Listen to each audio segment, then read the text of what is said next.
So let me give you guys maybe 1 or 2 minutes each. Just if there's anything you want to add or subtract, or just so you have the floor. Yeah.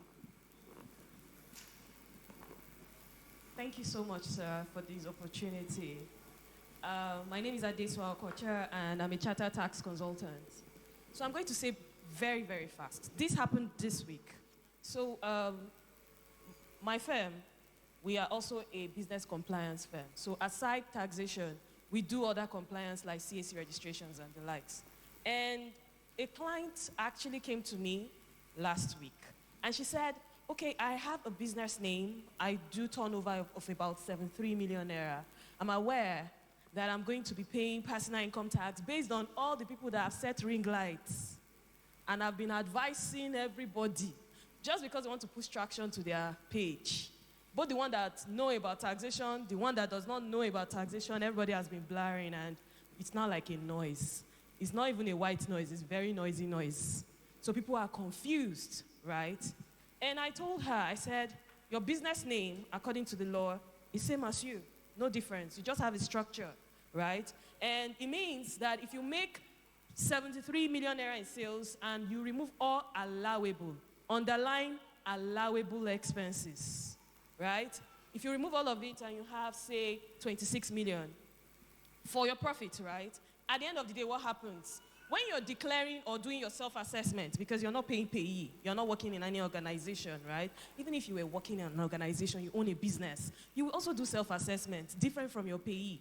Do you get my point? So you're going to name it income or trade income, and you put that 26 million. That tax table will apply. Do you get? You're only going to get a relief of 800,000, and whatever legit relief that you can get from National Housing Fund, insurance, and the works. It's never going to be as much as you being in a company or having that business name upgraded to a limited liability company. You still maintain your name. You're not losing your name. You just have limited added at the end. And you now have the status of a different entity from you, like our overseer just mentioned, right? Now, take that 76 million back again as a company. What then happens? You are supposed to pay tax because you've crossed the 50 million naira threshold in sales. Turnover is also sales, right? And doesn't mean that you're going to pay 30% on that 76 million. No. You will remove all allowable expenses. Please, what is allowed? You can prove it. 1. 2, there are certain things, that terminologies I will not bore you with, that cannot be allowed. We'll add them back. So your whatever you claim that your normal accountant did for you as profit may not be your taxable profit at the end of the day. Do you get my point? Now, let's assume that same 26 million is what we arrived at. You can now come and say, we bought one car in the name of the company. Oh. Okay, where's the receipt? Was it bought in the name of the company truly? If you have proofs of that, it further reduces, you will claim capital allowance. Capital allowance now is no longer a calculation on its own. It is now part of your company income tax. So if you have capital allowance to claim, it further reduces your taxable income. There are so many other things I won't bore you with, but the long and short of it is that by the time your tax consultant is done with you, you're probably having taxable income of 10, 12, 5 million. Do you get my point? And at the end of the day, you're paying 30% on that. If you are smart, you pay yourself salary. You have director's remuneration, that is also your right. And at the end of the day, you share your profits. And is that one that LRS or whatever IRS you are under can now be taxing? So it's cool, actually, to be a business name. Some people were talking online and they were saying, if you do business name, there's some certain requirement you have to meet before you become a company. That changed in the Finance Act of 2019 and CAMA 2020. It changed it. One person can own a limited liability company. Only you are director. Only you are shareholder. As long as you don't make sales more than 120 million naira in a year, and you don't have assets of more than 250 million naira. The moment you're doing above that, you have to bring in somebody. Do you get? So we're praying to prosper, right? So as long as your business is a small business, right, you won't pay any taxes. You will just be filing new reports. For your VAT, every month you will log into your portal and you will file new reports. For your company income tax, you will file new reports. And then you are not paying any money at all if you make sales less than 50 million, as opposed to being a business name where you will pay a lot of money to the government. Thank you very much. So, what we are saying now, everybody should become limited. I'm just giving my advice. No, that's what is that? Everybody should become It limited. is profitable now to be a limited. Do you understand now? So instead of saying you want to just go and do business name of 15,000, 25,000, go and do limited liability company. How much is that one now? 75,000. 75,000. So is it not better to spend extra 60,000? So everybody go and upgrade yourself to what? Limited liability company. Next. Thank you very much, sir. My name's Thomas Olabi Eric. I'm a chartered accountant, also a tax practitioner. Okay, I pinned down a few things while the overseer was explaining certain things, and I'd like to just give a few clarification, and that's regards the rent relief. First and foremost, you need to realize that the rent relief is only applicable to tenants. If you're a landlord, you cannot claim it. Yes, please, it's very important to note. However, it's capped at 500,000 naira. And 20% of whatever amount you pay as rent every month. That's what you need to understand that. What we mean by capping it at 500,000 is if you pay rent of, say, 5 million, for instance, if you calculate 20% of that 5 million, the lower of the two, if 500,000 is lower than the 20% of 500,000, the government allows you. However, you will have to present an evidence to show that truly you pay these rents. Please take note of that. Again, when Udvasia was explaining the issue of capital gains, capital gains are applicable to quite a lot of things, but he only streamlined the explanation on shares. When you buy properties, for instance, and you decide to sell the property, for instance, you buy a property of 10 million naira, and then you decide to sell the property and you make a profit of, say, additional 10 million on it. That 10 million, as long as it's not up to the threshold, you won't be taxed. But once you hit a threshold of 50 million and above, the extra will be taxed and be taxed under the year assessments. Please take note of this. Again, he mentioned SCUMO registration and all that. It's a topic on its own now. I wish that we will really have time to discuss that. However, I will say one or two things that business owners need to take into consideration when it comes to SCUMO, which is we call some things suspicious transaction reports, and we call some things currency transaction reports.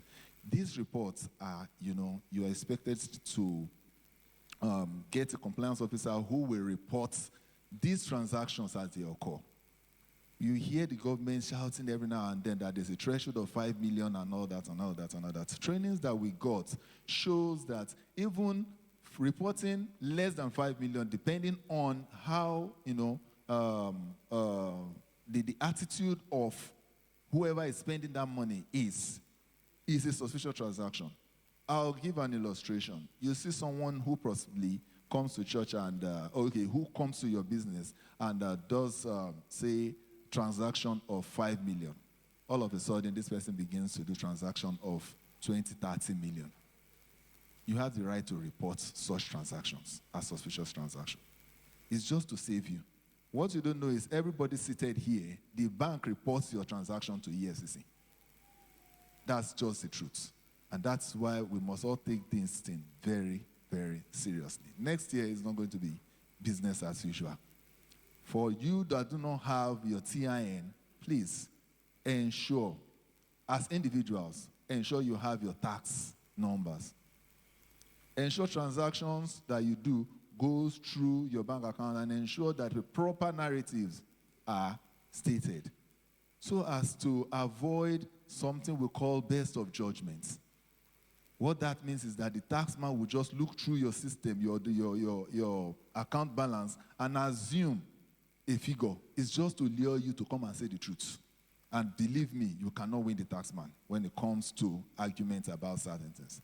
But if you are, you have your records in place, you have everything well detailed and explained, you're free. That's just that. Thank you very much, sir. Thank you. Yes, sir. Next.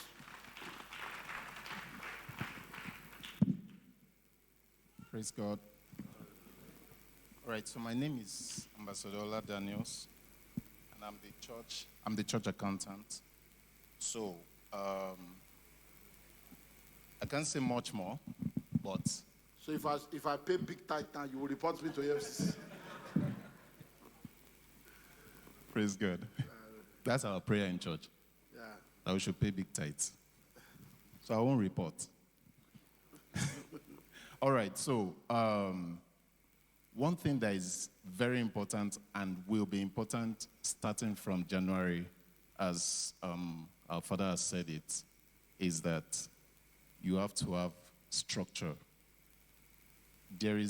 We can't give it all in this service, but as time goes on, this is a new development. Even the government themselves, they cannot tell you categorically that they are going to get it 100% starting from year 2026. However, they will be trying their best to get at people.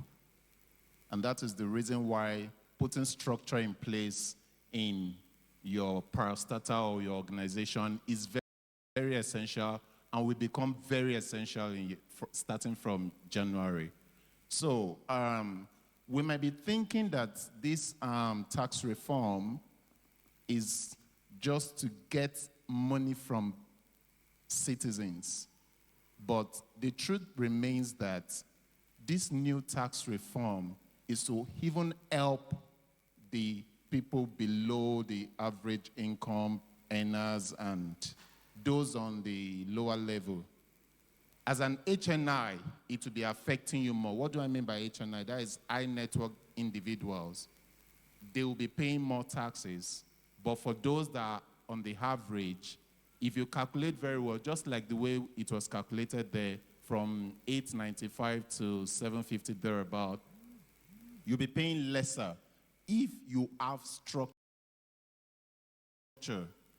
That is the reason why you need the services of experts to help you put these things in place. And one of the good things that I can stress out of this tax reform is that the VATs you pay, there are some zero VATs that you won't be paying VAT on again. Take, for example, agriculture, education, hotels, and all that you pay VAT for before, they now become zero VAT. So you're not going to be paying VAT because the government is going to be paying the company their VAT. They will be returning VAT to them now. So it is not you, the consumer, that will be paying the VAT. So these are part of the good things that this reform, like I said, it is not something we can totally learn here because it is actually wide. I pray God helps us. As our father has said, that give unto Caesar what belongs to Caesar. Don't start looking for ways to dodge all these things because there is no way you are going to do it. They will get you. Your NIN, your BVN, your phone number, they are all linked to your... It is just as if these people knew what they were going to do by starting that we should link all our account numbers and everything. I don't know if they knew, but that is what it is coming to be now. You cannot hide anywhere. And as a matter of fact, for that number 23, the question number 23, where we can find the calculations of the taxes, it is not a straightforward calculation like that. That maybe you earn from between 3 million and 12 million, you just deduct, is it 21% or 18%? It is not just straightforward like that. It starts, every taxes starts from the beginning. It starts from deducting the 800,000, once you earn above 800,000, the threshold, you calculate the percentage. Once that percentage leaves that threshold, you go to the next threshold. What is left, that is what you are going to deduct using the percentage of that next treasury. I don't know if you understand. You might not understand. That's the reason why. You understand? All right. God help us. Thank you. Finally. Thank you, sir. Well done, sir. So my name is Femi Olukayode, a chartered accountant, and I'm working with the overseer. So you've done a very good one, sir. Thank you, sir, and thank you to my colleagues. So I want to say, like when the overseer was talking, he mentioned that there's a time for accountants, those in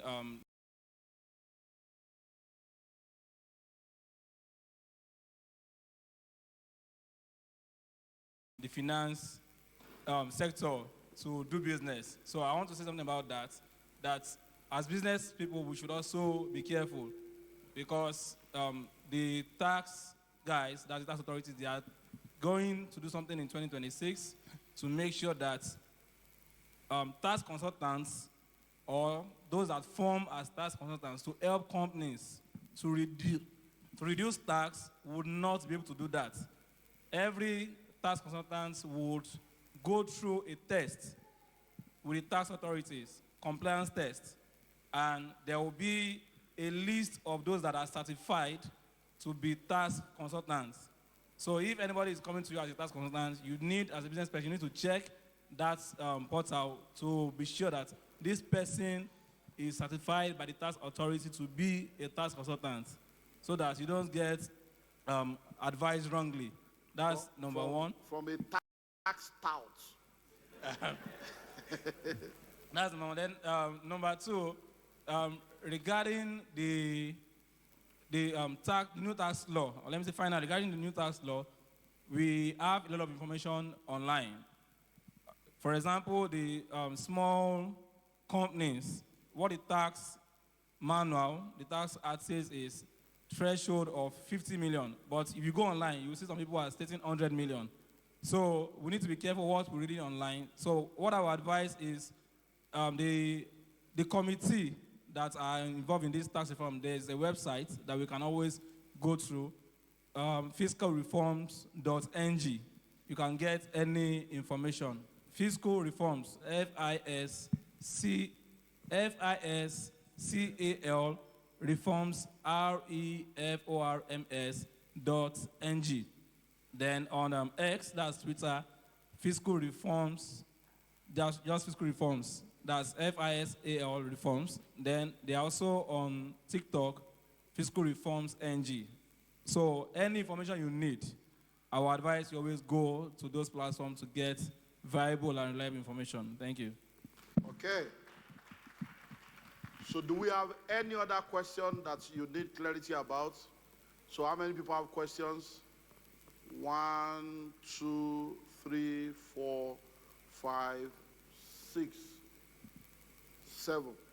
Okay, so 6 of you come out, please. Let's start with Pastor Denedo. And once they have asked your question, just go back. Hello, were you lifting up your hand? Because somebody is about to take your slots. So let's start with Pastor Denedo. We have 12 minutes. Let's make it count. Okay. Well, the MA is not within the limited liability company.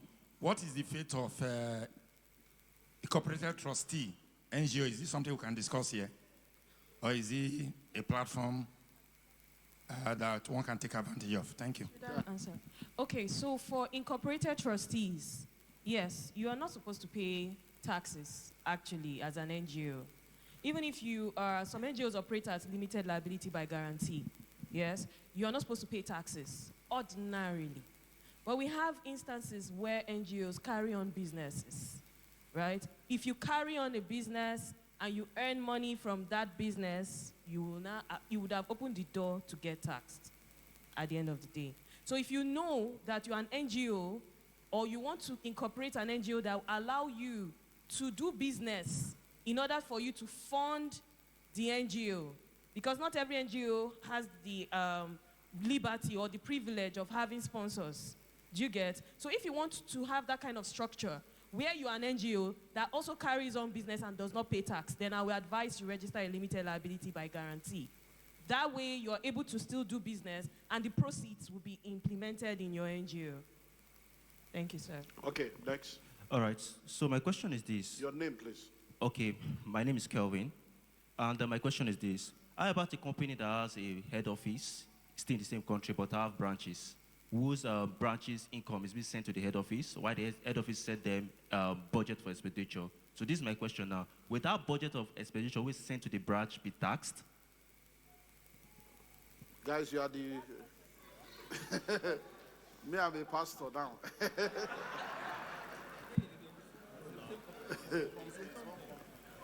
All right, this is my question. I said a company that has branch within the country, and now the income in from those branches being sent to the head office accounts, while the head office send them budget. So will the budget sent to the branch be taxed by the federal government? Sorry. Budget. Okay. So your company or the company is seen as one company. So your company is already being taxed. I mean the headquarters, not the branches. It's not branches that will be paying tax. It is the company, because the company is just one. Wow, thank God, though. CIT wants to pay CIT. Thank you. My name is Nelson. Okay, you have several companies. Now, don't forget that everything is now linked to the same NIN, the same BVN. Let's assume I have 3 companies. This one is doing less than 50 million, this is doing less than 50 million, this is doing less than 50 million, but put together, they are more than 50 million. So, am I going to be taxed? 1. 2. Okay. I have a registered agricultural company. Maybe that is also into something else. I should get tax holiday for 5 years. So how do you reconcile that? The third one, this particular tax law, is it separate from what the state does? Is it now something that is general? Because I know that beside these federal laws for tax, the states seem to still have their own. Now, does this exempt you from the ones from states, maybe even local governments? Thank you. Okay, so I'm just going to answer your first question and allow my colleagues to do justice to the rest. Now, you asked if you, as an individual, have 3 companies, right, and they are clearly owned by you, even possibly 100% owned by you, and that means you have a tax threshold of 150 million naira, right? So you're trying to ask if you'll be taxed individually or if you can still enjoy the taxation on the 3 companies. If you listen to what the overseer said when he was teaching, he said a company is separate from its owner. So it's just like you have 3 children. They are 3 different people. Do you get my point? So they will have different company registration numbers, different teams, and they carry on different businesses. Do you get my point? So each company, you will file their individual taxes differently. Even your platform for filing will be different for all 3. I hope that answers you. So I want to just buttress what my professional colleague just said here. Being a small company, yes, we understand the fact that you're within the threshold of 50 million below. However, if the properties of that company exceed 250 million, you will be taxed. You should take note of that. It's very important. Both of them go pari passu. Sorry? No, properties. Property, assets. Assets. Yes. The assets of the company, if it exceed, by the time it's valued and we find out, and the tax authorities find out that it is more than 250 million, you'll be taxed. Not minding it is a small company, 50 million. So both of them go by. So you must meet both the turnover and the asset Asset base. I'm running my business in a property worth 200 million. And you're good. You're good to go. You have not hit the threshold. What I'm doing in a year is 10 million. You're good. You're good to go. You will not be taxed. You will not be taxed. You have not Don't hit let the this thing threshold. confuse you. Don't let it confuse you. Do you get? Two things you must meet as a company. 1, your sales is not more than 50 million. And your total assets, your properties, your machinery, everything calculated, no more than 250 million naira. you won't pay tax. But if one exceeds, you'll be taxed. Okay, then regarding the third question about the states and the federal tax. So, as individuals, staff of companies, you pay your tax, that's your personal income tax, to the state. The company pays the tax for you to the state you live in. But companies pay the company income tax to the federal. So it's just so the federal has to do with the companies, then the individual payee is for the states. Please, business owner, from next year, if you have one staff, you will start remitting payee for your staff. Take note. You know how you were thinking that it's only federal government that is taxing, right? No. If you have a company and you have one staff, if you have a business name and you have one staff, you must process payee for that staff. Do you understand what she's saying? Pay as you earn.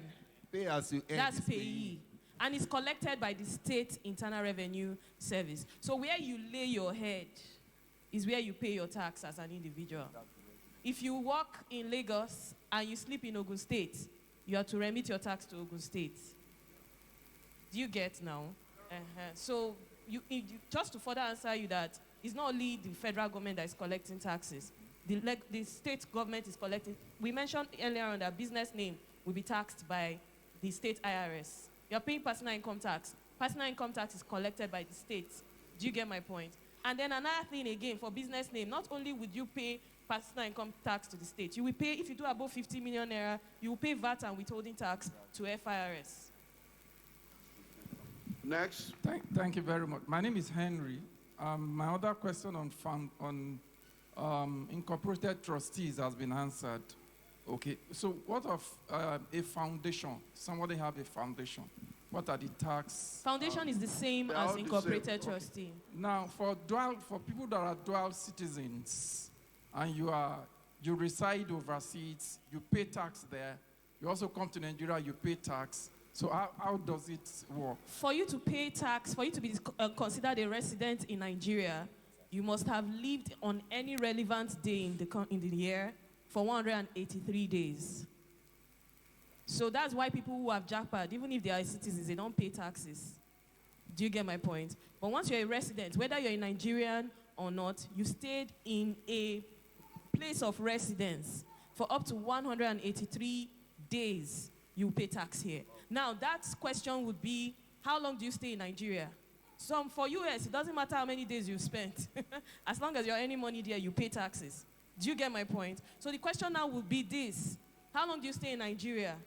Do you stay up to that length of time? If yes, then you're going to pay your tax. Now, the country that you are doing your dual citizenship with, do they have a double tax treaty with Nigeria? Do you get? If they have, there's a way we calculate all those things. So if you're paying enough tax in that place, you may not have to pay in Nigeria. So that's the whole idea. You don't pay twice. But if you're not paying enough tax, the balance will be paid here in Nigeria. Do you get it now? Thank you. Next. Good evening. Thank you, sir. Thank you for this opportunity. Thank you very much, accountants. While we were learning, I was trying to look into the future, and I could see from my own perspective that very soon there will be like 100 businesses to one accountant, and it's going to be a mess very soon. Everybody will be running here and there. Both the things we have learned, we can forget. And you understand. So I want to take us to automation. What are their plans? Do the accountants have like a guild to solve this thing so that we don't rush you, we don't bombard you? Is there a plan to automate this tax consultation or whatever? Do you understand what I'm saying? Thank you. There are already softwares that handle all this. For instance, your accountant, as an accountant of an organization, depending on the software, accounting software you use, you can set it up in such a way that it handles your taxes for you. Just impute figures, it just brings them out. Be PE, be withholding taxes, be VAT, and be it the CIT. Once you impute the proper data into the system, There are so many software out there. ERPs, the softwares on the shelf softwares and all that. So it's not a problem. And also the government has even made it even easy now. Just go to the website, upload whatever you want to do, you generate it, and that's it. Yes, there is a site where you generate where you do all these things. Next. Good evening, everyone. Thank you very much, sir. Thank you all for throwing light on this topic. My name is Benjamin. I would like to ask a question. So recently, a client asked me to help be a witness to a deed of gift. You know, they want to get their father to sign a deed of gift to the children. So I kind of probed further, and it was like they are trying to evade inheritance tax and, you know, trying to reduce what they will be spending on inheritance tax. So I would like you to throw more light on inheritance tax, deed of gift, and the application of trust. You know, how we can maximize that to cut down what we lose to government through tax. Thank you. Okay, so what you're trying to do now is get a professional service free of charge. Because you're trying to learn how you can actually, I'm sure we've seen that video where there was an influencer that was talking about how the rich hide their money, right? And how Dangote may not be rich as an individual because Dangote is owned by another company that is owned by another company that has their assets under a trust and is just a beneficiary. Do you get my point? So that's a whole topic on its own that if we delve into now, won't be done with.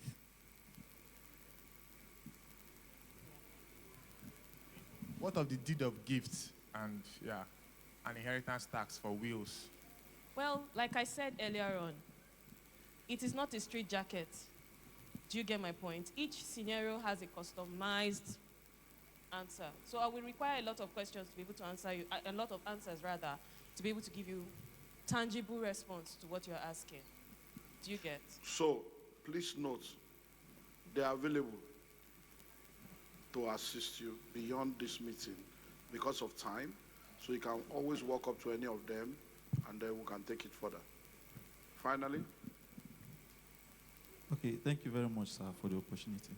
I want to ask, in terms of registering a limited liability, can one limited liability hold many companies? Like you are running maybe an agency, you have other part of this, like Dangote group of company now, they do cement. So I want to know. Okay, so like sometimes we mistake group. The word group is a restricted word when you're registering in CAC. Right? I know what you're trying to say. So I have like 30 businesses. Can I put it under one umbrella? Right? We registered a limited liability and the person gave us 30 different businesses. And we registered it for him. Do you get? There are two ways to go about this. Indomie is not registered with CAC. It is manufactured and distributed by Dufil Nigeria. Right? So what it means is that Indomie itself as a brand is trademarked. There's a difference between your trade name and your brand name. Sometimes it's the same, but not often. Do you get? So each of those businesses can be brands on their own that you trademark, and it becomes assets to the company, right? Pending when you're ready, or now you can have as many companies as possible. To form a group, you have to have 3 companies, 3 limited liability companies registered, and all of them must have the following in common. The first name must be common, like Dangote Sugar, Dangote Refinery, Dangote Cement. Dangote is the common name. You understand? It's common shareholders, common directors, common secretary. All these must be common for you to... Thanks for watching and also taking time to engage with our previous content. I saw your comments and I will respond to it immediately. Meanwhile, feel free to also share your thoughts or experiences in the comments below. Please don't forget to share this video with someone. We have a unique package for you on the first link in the description of this video. If you found value in today's discussion, don't forget to like, share, and subscribe to Kingdom Wealth Channel for more empowering content that helps build wealth in a godly way. We believe that every subscriber is not just a number, but a valued member of our growing community. If you're not subscribed to Kingdom Wealth Channel, you might not see us again, so hit the subscribe button now. But if you are a member of Kingdom Wealth Channel, congratulations, you are growing every day.